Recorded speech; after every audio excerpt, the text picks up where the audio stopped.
Bonjour, bien écoutez, bienvenue pour ce petit entretien relativement court, mais qui va avoir le plaisir de transmettre à ceux qui vont nous regarder le pourquoi du comment de cette aviation du côté de Biscarrosse. C'est vous-même, Madame Nadeau, vous êtes maire de Parentis, sans borne, et puis vous êtes vice-présidente du développement économique et au tourisme de la communauté de communes des Grands Lacs. Les Grands Lacs, ça veut dire quoi? Ben, les Grands Lacs, c'est d'abord un territoire exceptionnel, fait de sa richesse côté nature, côté effectivement bien vivre.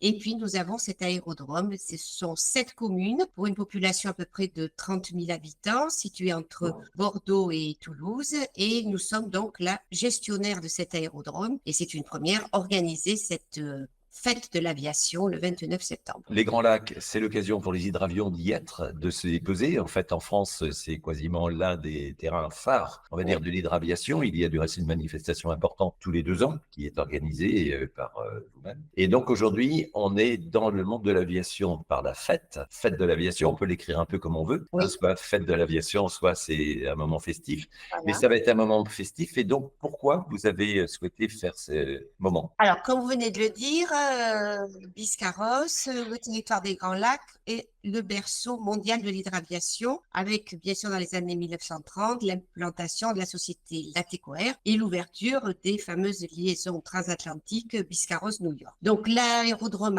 accueille actuellement une dizaine d'acteurs économiques dans la formation, la maintenance, l'aviation de loisirs. Nous avons aussi l'ENAC et la première école de formation européenne de pilotes d'hydraviation. Donc, cette fête de l'aviation mettra bien sûr en avant tous ces acteurs, permettra de promouvoir aussi la filière aéronautique et de communiquer donc sur notre projet de développement de l'aérodrome avec la construction d'un pôle aéronautique. Mais je dirais que cette fête, alors fête, on peut l'écrire effectivement de 2 façons. Cette fête est avant tout ouverte à tous avec un show aérien où il y aura 29 appareils, dont le mythique Corsair, 27 exposants et une possibilité de vivre également une expérience immersive grâce à des simulateurs. Il y aura des animations pour petits et grands et bien sûr de la restauration. Donc ça, c'est le 29 septembre. Et ce sera de quelle heure à quelle heure? Alors, ça va démarrer à 10h30 et ça se déroulera toute la journée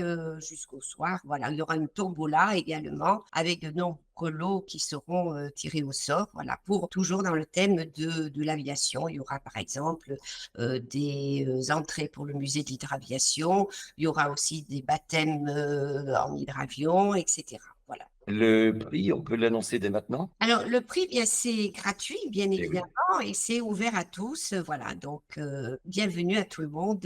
Nous espérons, voilà, accueillir beaucoup de monde. C'est une première, donc qui se renouvellera tous les 2 ans en alternance du meeting, effectivement, des hydravions. Et nous espérons, voilà, faire découvrir cet aérodrome déjà aux gens du territoire, aux nos administrés, mais aussi aller beaucoup plus loin aux passionnés qui voudront découvrir effectivement tout ce monde de l'aéronautique. Alors, il y a 2 endroits, en fait. Il y a le côté musée aéronautique et puis il y a le côté également où se trouve le village aéronautique. Et ce sera de quel côté, en fait, qu'auront lieu ces animations? Seront sur l'aérodrome. Le musée va se déplacer sur l'aérodrome et nous aurons ce village aéronautique avec 27 participants qui seront là. Ça ira effectivement des acteurs qui sont déjà sur place, des aéroclubs, comment dirais-je, comme je l'ai dit, l'école de formation Hydravion Aquitaine.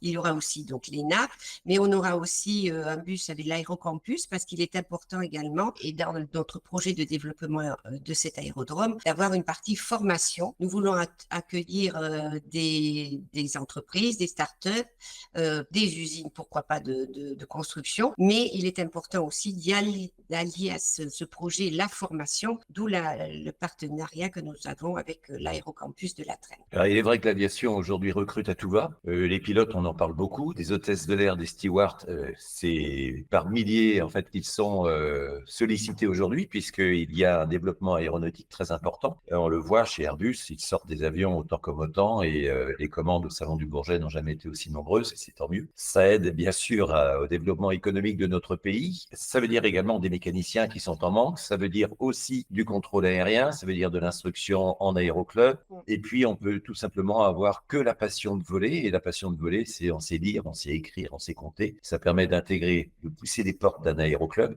d'aller les rencontrer et de faire d'une passion un loisir, mais aussi d'une passion un métier. C'est justement l'occasion pour toutes les personnes d'aller rencontrer leur devenir, c'est-à-dire rencontrer les acteurs majeurs, discuter avec eux, comprendre comment on peut intégrer tel ou tel domaine et se rendre compte que finalement c'est accessible à tous. C'est peut-être le message qu'il faudrait donner, enfin que l'on donne grâce à cette fête de l'aviation, c'est que souvent on pense que ce domaine est réservé à une certaine élite, à des gens qui ont l'opportunité de le faire parce que le cerveau est bien fait, etc. Alors qu'en fait c'est vraiment ouvert à tout le monde. Exactement, et c'est tout à fait l'objectif que nous maintenons avec ce projet de développement de l'aérodrome, c'est effectivement continuer à avoir parce que c'est un plaisir pour certains de faire de l'aviation, le plaisir, mais c'est aussi, voilà, pour nous, le développement économique et pour aussi garder nos jeunes sur le territoire. Nous avons un lycée professionnel à Parentis et nous voulons également avoir ce partenariat pour développer effectivement tous les métiers, et Dieu sait s'ils sont vastes,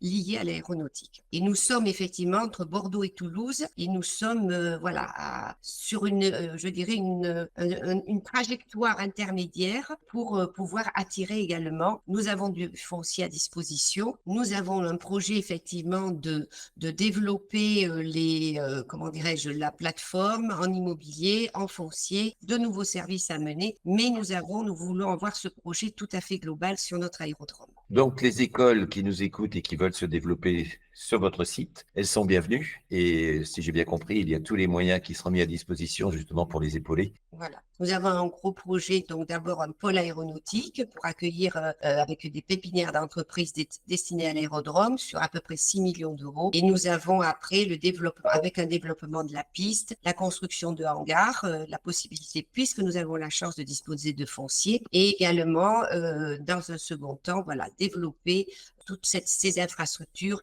sur une échéance de une dizaine d'années malgré tout. Tout ne pourra pas se faire en même temps, mais nous avons déjà des prospects qui nous contactent avec des projets qui prennent forme justement sur ce qu'on peut appeler l'aviation du futur, avec les drones, avec des aéronefs, etc. Écoutez, en tout cas, je crois qu'on a fait le tour de la question en ce qui concerne cette journée de la fête de l'aviation. C'est donc, on l'a dit, là où il y a la piste d'aviation, donc à Biscarrosse. Exactement. Entre Parentis et Biscarrosse, voilà, au niveau de l'aérodrome. Donc, j'espère que tout le monde va venir découvrir et redécouvrir ce site de l'aérodrome entre lac et océan, parce que nous avons quand même une situation géographique très privilégiée lors de cette journée que je qualifie d'avance exceptionnelle et qui marquera, j'espère, le nouvel envol de la filière aéronautique sur notre territoire. Juste à souligner, un meeting aérien, c'est quelque chose d'unique. D'avoir notamment le Corsair, comme vous venez de le dire, c'est une pièce qui aujourd'hui est d'un rarissime sur cette planète. C'est donc aussi rencontrer le passé pour essayer aussi de comprendre l'avenir, parce que quand on sait d'où on vient, bien on sait où on va aller. Exactement. Et à partir de là, mais écoutez, on ne peut que vous féliciter et vous remercier de tout cela, parce que amener une vingtaine d'avions de collection ou pas pour un meeting aérien et qui va permettre in situ de visualiser ce qu'est cette aviation et puis ce que sera aussi l'aviation à travers des entreprises qui seront présentes. Un grand merci. Vous serez vous-même présente? Mais bien sûr, et je serai reconnaissable parce que j'aurai la casquette qui marquera cette journée de la fête de l'aviation. Voilà. Je suppose également que peut-être le team ou une partie du team de comment? Et des communes. Oui, tout à fait, la communauté de communes sera Bien présente. sûr, les maires seront là, les élus, bien sûr, nous serons là pour accueillir, nous serons là toute la journée pour accueillir les visiteurs, les participants, les exposants. Voilà, donc ça sera une journée non-stop. J'espère que le beau temps sera au rendez-vous. Voilà, pour la réussite parfaite de cette journée, nous vous attendons, bien sûr, dans la convivialité et ce qui fait la caractéristique de notre territoire. En tout cas, même si le temps était moins bon que ce qui est attendu, il y a des hangars, il y a donc des espaces dans lesquels on peut circuler, on peut rencontrer les gens, on est à l'abri. Donc, de toute façon, quoi qu'il en soit, venez. Voilà, merci. Merci également. À bientôt, Madame Nadeau. Au revoir. Au revoir.